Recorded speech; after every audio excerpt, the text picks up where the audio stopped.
If your Canon printer is showing error code 1700, it means the ink absorber is nearly full, a common issue in models like the PIXMA MG series or G7220, where excess ink from cleaning cycles collects. To keep printing, press the OK or Stop Error Set button.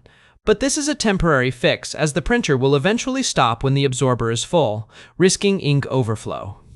First, try resetting the ink absorber counter.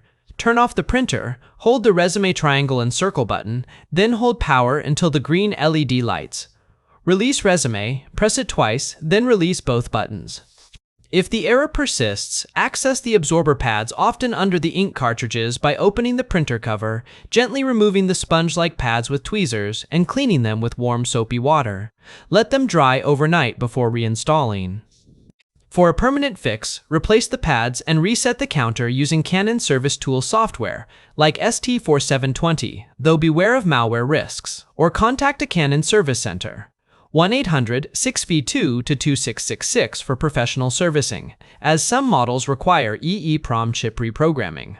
Regular maintenance, like avoiding excessive cleaning cycles and using genuine Canon ink, helps prevent recurrence. Check your manual for model-specific steps.